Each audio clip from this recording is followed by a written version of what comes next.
The Anglo-Saxon Chronicle is by all accounts one of the most important pieces of historical writing from Anglo-Saxon England, giving us a unique insight into the time period. However, written between the 9th and the 12th centuries, the document, like the histories of most modern nations, is written with a great deal of bias, particularly in favour of the Kingdom of Wessex. The Chronicle leaves out the feats of other Anglo-Saxon leaders and other Anglo-Saxon kingdoms and highlights Wessex as the unifying force behind England. Alfred the Great and his successors specifically funded the Chronicle to highlight how they created England. So today we're going to talk about the forgotten founder of England, a person who pushed back the Danes, the Norse, the Irish, and even had time to have a crack at the Welsh. Let's go back to a time before Britannia ruled the waves, with the story of a woman who inspired such loyalty, even the vicious Vikings would submit to her. This is the story of Æthelflæd, the Lady of Mercia.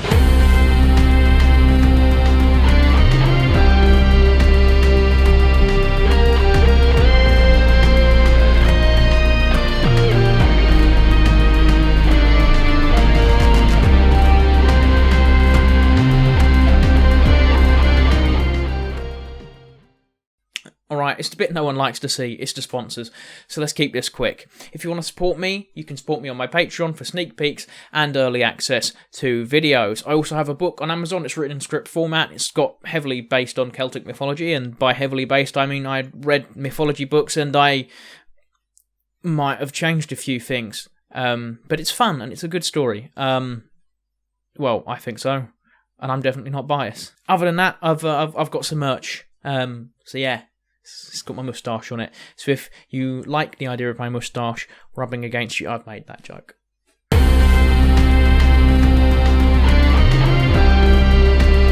Now, as Æthelflæd ruled in Mercia, details of her life in the Anglo-Saxon Chronicle are sparse, to say the least. There was, however, a smaller chronicle written in Worcester, in Worcestershire, that did speak of her deeds and was edited into later versions of the Anglo-Saxon Chronicle. For the most part, we actually look to the Irish and Welsh chronicles for evidence of Æthelflæd's life. In fact, whereas Edward the Elder, Æthelflæd's younger brother, is traditionally referred to as King of the Anglo-Saxons, in Irish and Welsh sources it is Æthelflæd who is referred to as the Queen of the Anglo-Saxons. This was probably because Æthelflæd was the Anglo-Saxon monarch that they had the most contact with, and of course, they didn't have the political bias that the Anglo-Saxon Chronicle did. I know, the middle ground guy is talking about politics, but this politics is like 1100 years old, so I don't think anyone's going to get upset about me talking about it. Now, you can say Æthelflæd as Æthelflæd, and those who are actually taking Old English as a subject probably will correct me on which one is the correct one, but I will be using Æthelflæd because it's the one I'm used to using, and if I try and change now, I'm going to slip in and out of that the whole way through the video, which will be more confusing than if I just say Æthelflæd. So I'm putting it out there. Æthelflæd might be the correct way. Considering everyone who spoke the language is very much unalived, I think I can get away with it. This video is just inviting angry comments, and it's what I'm here for. I've just realised my Westeros cushion on my bed is upside down. I'm going to fix that. That was important, I had to do it. Now, Æthelflæd was born around 870 CE, and we don't know exactly when, as Bishop Asser would only arrive in Alfred the Great's court when Æthelflæd was around 5 or 6 years old. Bishop Asser was a notable figure who wrote the life of King Alfred. He was essentially Alfred the Great's biographer. Now, you may have noticed earlier that I said Edward the Elder was Æthelflæd's younger brother, and that's because even though she was the oldest child of Alfred the Great, because Edward was a bloke, he got to inherit the crown. Now, you may think that's unfair, but it's been 1,100 years. Like, how we view the world has changed somewhat since then. As a child, Æthelflæd would watch the Anglo-Saxon heptarchy, the collective name for the 7 kingdoms of Anglo-Saxon England, be all but destroyed by Danes and Norsemen. These raiders, invaders and pillagers were professional seafarers who travelled great distances in their longships. known as Vikinger, or, as you may know them, the Vikings. Yep, that's right, the Vikings weren't an evil, warring, barbaric tribe sent to oppress the Saxons. They were professionals. Just imagine some random monk sitting there like, I would rather you didn't cut off my best friend's head and enslave me, and then there's just some Vikinger like, sorry mate, it's me job. In fact, the word Viking doesn't mean what you think it means. You see, Vikinger wouldn't go on a raid, they would go a Viking. They also didn't have horns on their helmets, so now I've ruined Vikinger for you. Let's continue. Eventually, the Scandinavian invaders colonised the regions they had conquered, bringing over their families to settle the land. The Anglo-Saxon populations would either be enslaved and shipped back to Scandinavia, or slaughtered during a raid. Some, however, did integrate with the new Norse and Dane culture that engulfed northern and eastern England. And yes, before my comments are filled with, well, the Anglo-Saxons and Jutes did the same after the Romans left. Yes, they did, just as the Romans came along and nicked everything off the Celts. I mean, to be fair, the Celts did kind of come along and integrate with the populations that were already in Britain at the time.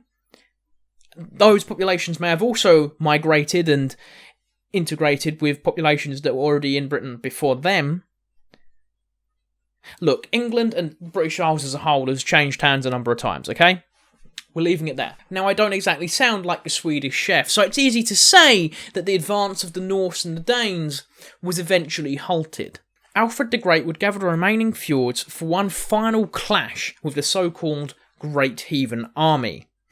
This would become known as the Battle of Edington in 878 CE. The resulting peace from this battle created the Anglo-Saxon kingdoms of Western England, essentially what was left of Mercia and the Kingdom of Wessex, and the Danelaw of North and Eastern England. Alfred then went on to create a string of fortified towns known as burhs along the Wessex-Danelaw border. This was to lower the risk of incursions from the Danelaw.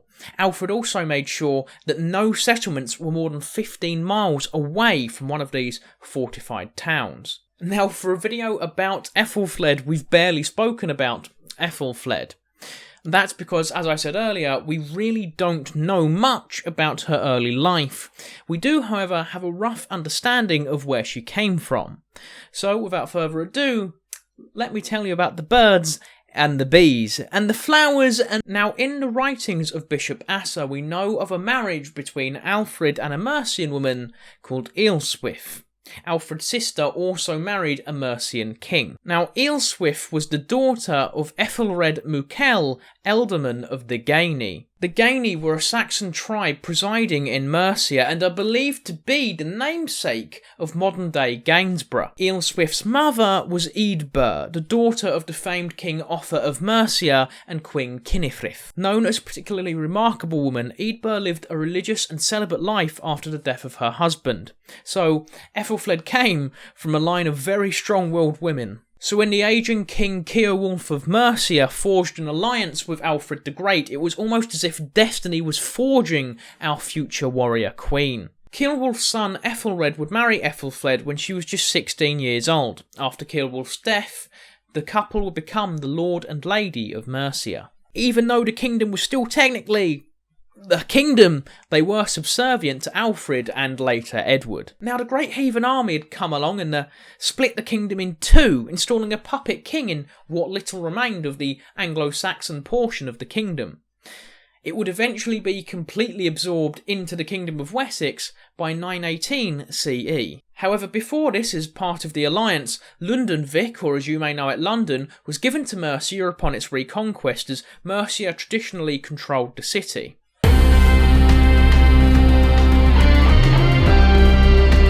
As mentioned earlier, the death of King Ceolwulf meant it was time for the Lord and Lady of Mercia to take their place on the Mercian throne. However, they never did take on the titles of King and Queen, despite, as I mentioned earlier, Mercia still technically being a kingdom. Once on the throne, Æthelflæd and her husband would oversee a revival of Mercian power and culture, albeit in a smaller capacity than when the kingdom was at its height. Much like Alfred, Æthelflæd and Æthelred built a series of fortifications along the Mercian Danelaw border with the permission of the king. After the death of Æthelred, Æthelflæd would expand upon these fortifications. Worcester, for example, was fortified with small settlements and markets in mind. Now we just give it another 5 minutes and Paradox will release Anglo-Saxon city skylines. Now, it wasn't long before the Lord and Lady of Mercia expected their first child, Elfwin. However, Elfwin wouldn't just be the first child of the Lord and Lady of Mercia, she would be the only child, and would in fact go on to be the second Lady of Mercia. The reason Elfwin was their only child was that her birth was so painful and difficult that Æthelflæd swore a vow of chastity for herself. Imagine Elfwin asking her mum, like, why don't I have any siblings? And Æthelflæd just turns around and is like, you! Meanwhile, back in Wessex, a dying Alfred would select his grandson Æthelstan to succeed him after Edward. There's a lot of Anglo-Saxon names about to come up in the next sentence, so I'm sorry. Edward the Elder removed Æthelstan's mother, Egwin, from court, marrying a different nobleman, Æthelflæd, and naming their son, Æthelflæd, as his successor. I know that those pronunciations were naff, but we're 5 takes in, and I'm not doing it again. Æthelstan was then sent to the Mercian court to be raised by his aunt and uncle. Æthelstan would even make a paternal party pact with his uncle and adoptive father, Æthelred, a promise which he would keep, returning to Gloucester once he was king to fulfil this pact. He also died there. In 902 CE, Æthelflæd begins appearing more predominantly in manuscripts, specifically in Worcester. The first entry is of Ealhswith's passing, which is a pleasant place to start, then of Æthelred passing on, and Æthelflæd predominantly becoming known as the Lady of the Mercians. However, throughout her life in the Mercian court, Æthelflæd was never sidelined. In fact, she took part in various important discussions about the realm. She also sent ambassadors and messengers to Wales and various other places. Yes, she fortified her borders with the Welsh, but maintained far better relations than she did with those in the Danelaw. Now, you may have noticed the stark difference between the way Mercian women are described and those in Wessex. For example, Eadburh was described as a strong-willed and pious woman, whilst Ealhswith was described as little more than Alfred the Great's wife. It's amazing that even after 1,000 years, such striking cultural differences between the two kingdoms can still be observed. Not to knock Alfred though, because to my knowledge he did make sure she was well educated. I also have no doubt Alfred genuinely did love his daughter. He was just a king who was incredibly duty focused. And that is something that I think Æthelflæd really inherited from her father. Speaking of inheritance, upon the death of the great king, Æthelflæd would inherit £100 and the estate of East Wellow. Her husband Æthelred would inherit a precious sword from his father-in-law. Perhaps it was a childhood home, perhaps it was her place of birth, or perhaps it was simply a gift. But it is an insight into an intimate moment between father and daughter, and perhaps we'll only ever be able to speculate on Alfred's reasoning. But perhaps the only people who ever need to understand the importance of East Wellow are Alfred and Æthelflæd of Wessex. Yes, I know she's literally the Lady of the Mercians, but I changed it to Wessex to sound cute for a second, okay? Sorry, I'm a big softy at heart. Around the time Æthelstan was making his pact of piety to Æthelred in 910 CE, there was a large invasion from the Kingdom of Northumbria in the Danelaw. This was ultimately defeated at Tettenhall by a joint Mercian and West Saxon army. The Mercian army at this time was most likely led by Æthelflæd, as her husband's health was rapidly failing him. In the same year, Æthelflæd can be seen further fortifying her kingdom, some of these potentially in Bromsgrove. We see barely any mention of Æthelred around this time, so it's safe to assume that his health had deteriorated so much that he was no longer able to issue orders, effectively leaving the rule of Mercia to Æthelflæd.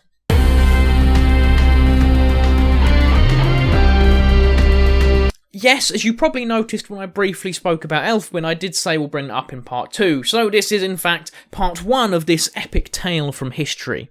And believe me, whilst the stories of Æthelflæd in her younger days are scarce, it is with the death of her husband that the warrior queen was truly forged. Not only all of this, but make sure to join me next time to see some of the most successful campaigns in Anglo-Saxon, if not English, if not British military history. See you in the next one. Bye.